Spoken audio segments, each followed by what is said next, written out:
so today we're going to take a deep dive into this case, United States versus Thomas Gambino, 1993. Oh, yeah. This one's a fascinating one. It's got all the classic elements you think of with the mob, right? Right. You've got a Gambino, so obviously organized crime is involved. Of course. But there's a twist. Thomas Gambino was actually convicted alongside John Gotti. The Teflon Don himself. Exactly. But here's the thing. His co-defendant, Giuseppe Gambino, walks free.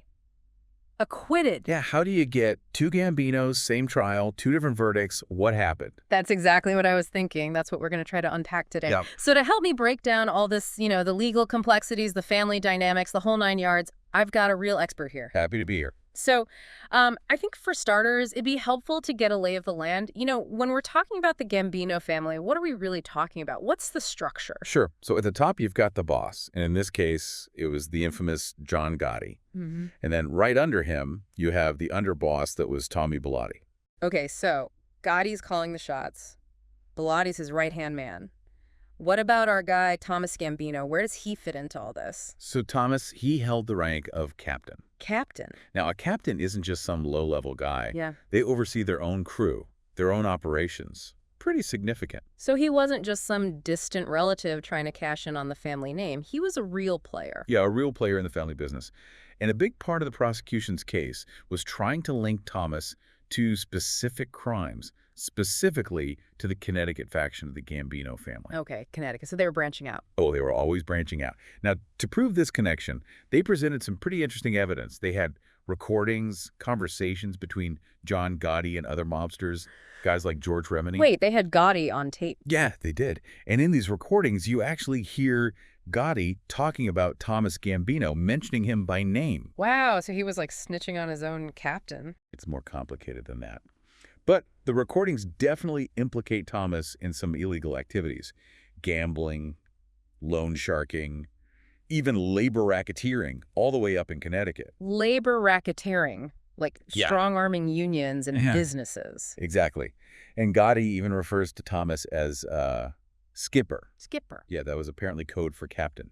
Sort of a nickname within the family. So not exactly trying to hide their activities, were they? I mean, maybe they thought they were being careful, using code names, whatnot, but, the feds were listening. Right. So we've got Gotti on tape, and he's talking about Skipper and some shady business happening up in Connecticut. Right. So how does Connecticut actually fit into all of this? Well, that's where Tony McGowan comes in. Mm-hmm. He was basically Thomas's guy in Connecticut. The point man. Yeah, you could say that. He was running things up there, reporting back to Thomas. Okay, so we've got this chain of command. You've got Gotti at the top, then Thomas, and then this Migla guy handling Connecticut. Yeah, that's the picture the prosecution was trying to paint. And did they have anything to back that up? Oh, yeah. More than just those recordings. They also had evidence that Miguel was making all these phone calls to businesses tied to Thomas Gambino. Okay, that makes sense. But there's more. There were also calls made to Giuseppe Gambino's residence. Giuseppe, the brother who was acquitted. Now that's where I start to get tripped up. If the informant didn't connect Giuseppe, and they're building a case against Thomas, why was Giuseppe even on trial? That's the million-dollar question. While those phone records and his association with Thomas definitely raised eyebrows, Gravano, that's the mob informant, specifically said he didn't know anything about Giuseppe being involved in the crimes. And there wasn't that clear-cut, direct evidence linking him to the rackets in Connecticut. So they thought they had something on him, but it wasn't as strong as their case against Thomas. Especially with those recordings of Gotti. Those were pretty damning for Thomas. It's wild, isn't it? You've got this family notorious for their involvement in organized crime. And then you have the boss caught on tape, seemingly confirming it all. Yeah. It's like something out of a movie.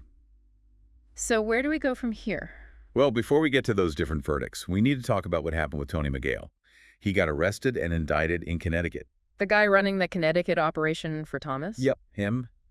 And it gets even more interesting when we start talking about his plea deal and how both Thomas Gambino and D. John Gotti were involved in those discussions, according to Gravano, that is. So they were trying to control the situation, even from behind bars. It seems that way. They actually allowed McGale to plead guilty at first.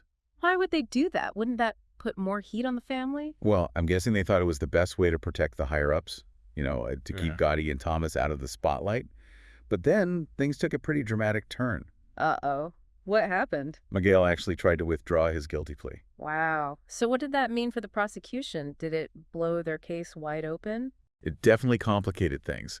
And Gravano's testimony about all of this, especially about a meeting he claimed to have had with Thomas Gambino concerning Miguel's plea, became absolutely crucial to the prosecution. But if Miguel withdrew his plea, wouldn't that cast doubt on what really happened? It certainly could. Right. It definitely raises questions about the accuracy of Gravano's account. This is getting more and more tangled. Oh, yeah.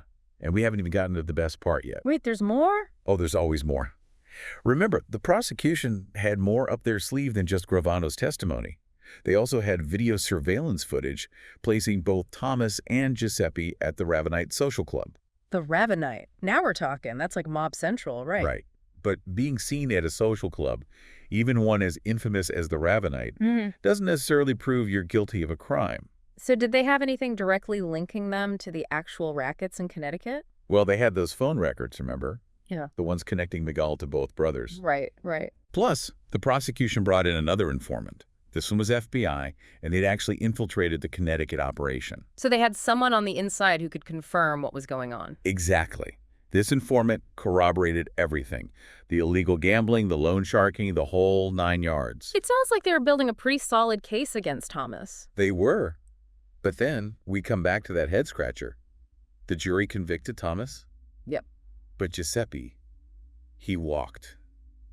How do you explain that? That's what makes this whole thing so fascinating, right? It's like you think you've got it all figured out, and then... And then there's a twist. Exactly. And it makes you realize just how complicated these cases can be. They're never straightforward. So how do we even begin to unpack those contrasting verdicts? Well, I think we need to take a closer look at Salvatore Gravano, the mob informant. He's a key piece of this puzzle, and his testimony, well, it's not as clear-cut as you might think. I mean, the guy admitted to, 19 murders, and now he's the star witness. Yeah, it's a tough one, right? How much can you really trust a guy like that? Especially when he's trying to cut a deal to save his own skin. Exactly. So you can bet the defense had a field day with Gravano on the stand. I bet they did. Did they manage to, poke any holes in his story? Oh, they did. They went after his whole criminal history, brought up every last detail. They pointed out inconsistencies, contradictions in his different accounts, really tried to paint him as this unreliable narrator. And this is where that whole timeline about Miguel's plea withdrawal gets messy, right? That's right. Remember, Gravano said he'd met with Thomas Gambino to talk about the plea. Well, the defense actually had detailed FBI surveillance logs. What? Like, they knew where Thomas was every minute of the day? Pretty much. And guess what? Thomas was out of town on the date Gravano gave for that meeting. So Gravano's timeline was off. He got caught. He did. The prosecution tried to say, oh, he must have just misremembered the exact date. But come on. Right. But the damage was done. The jury had heard it. That seed of doubt about Gravano's credibility, well, it was planted. So is that why the jury came back with those different verdicts? They didn't believe Gravano when it came to Giuseppe. It's possible. Maybe they thought, okay, some of what Gravano said checks out, especially the parts that were backed up by other evidence. But when it came to Giuseppe... They weren't buying it. Maybe not. And remember, the defense hammered that point home. You mean that even Gravano, someone supposedly in the inner circle, couldn't tie Giuseppe to anything concrete? That's exactly what they argued. And it seems like that might have resonated with the jury.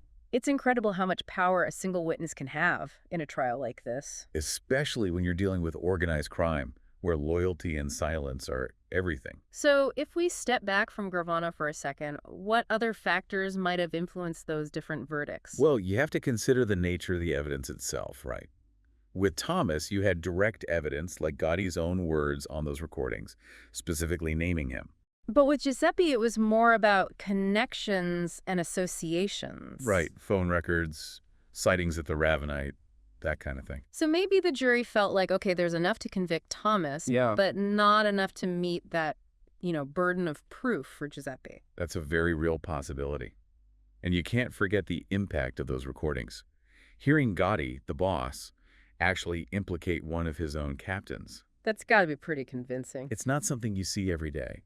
It really gave the prosecution a powerful weapon. It makes you wonder what Gotti was thinking. Did he not realize he was incriminating his own guy? Who knows? Maybe he felt so untouchable. Or maybe, with the feds cracking down, the pressure was getting to him. It was a different time back then, wasn't it? Definitely.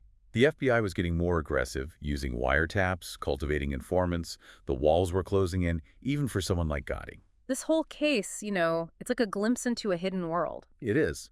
And those contrasting verdicts, I think they tell us something important about the challenges of prosecuting organized crime. What do you mean? Well, these cases are rarely open and shut. You've got circumstantial evidence, unreliable witnesses, and proving intent, especially in a hierarchy like the Gambino family. It's got to be tough. Extremely tough. Mm. It's like peeling back layers of an onion. You've got the street-level stuff, the middlemen, and then these bosses at the top. All insulated and protected. Exactly. Mm-hmm. And to really make a case, you need a deep understanding of how these organizations work, their codes, their structures, their methods. And I imagine it puts a lot of pressure on the jury. Oh, absolutely. They have to sift through all this information, weigh the credibility of these witnesses. And ultimately decide the fate of people connected to a powerful and dangerous criminal organization. It's a heavy burden that, beyond a reasonable doubt standard, is a high bar to clear. And when it comes to Giuseppe's acquittal, it kind of makes you think, just because someone hangs out with known criminals, even family, Right. it doesn't automatically make them guilty. Absolutely. That's a cornerstone of our legal system. You have to prove a clear link between the defendant and the specific crimes, not just guilt by association. And in Giuseppe's case, that link seems to have been missing. At least in the eyes of the jury.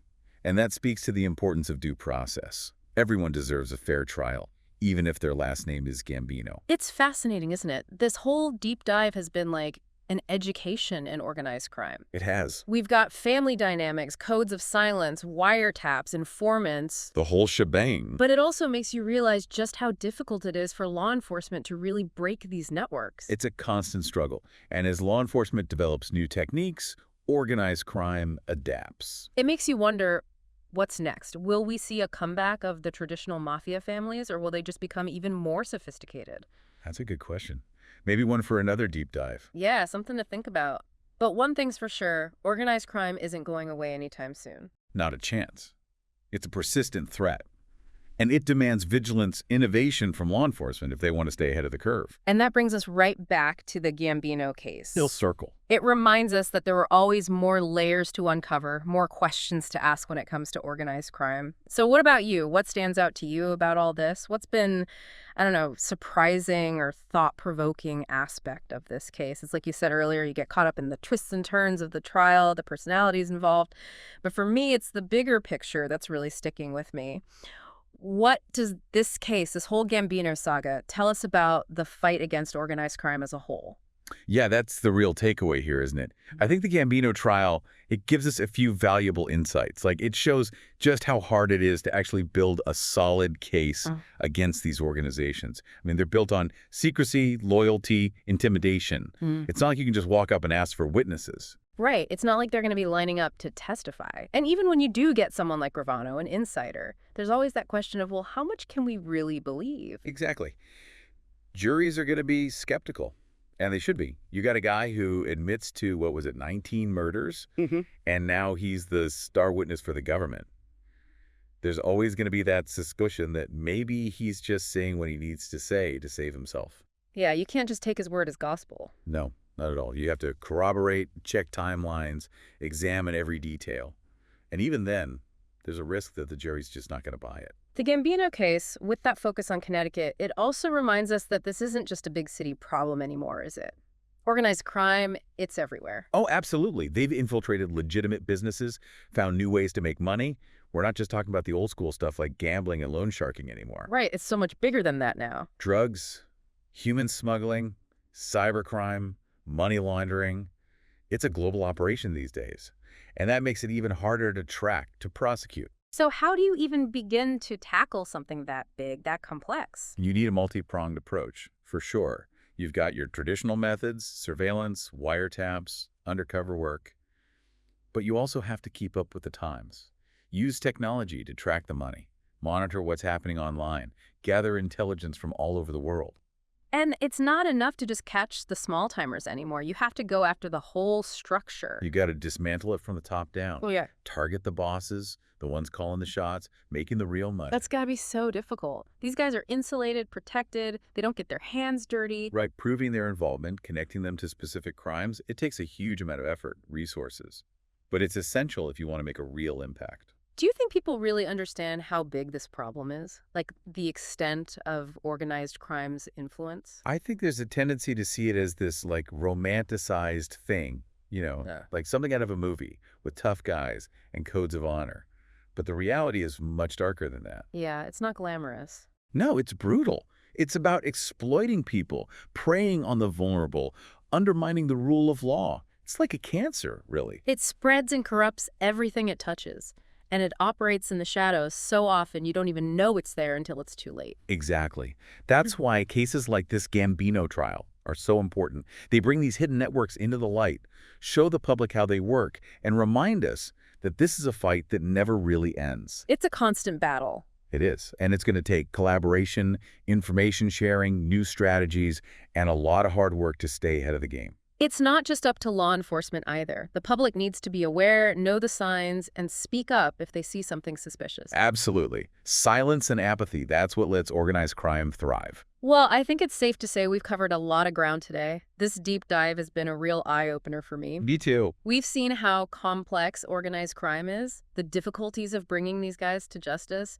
and the need for constant vigilance. And, even with a verdict, sometimes there's not a clear sense of closure. Right, it's not always black and white. The Gambino case is a perfect example of that. So as we wrap things up, I'm curious what's resonating with you the most. What are you taking away from all of this? That's a good question. Maybe it's the power of a single witness to sway a jury, or just the fact that organized crime is still a major threat. Whatever it is, we hope this deep dive has given you something to think about. Definitely. And maybe it's even sparked your curiosity to learn more, to keep asking questions, to keep digging deeper. That's what we're all about here. So until next time. Keep exploring. That's right. Keep exploring.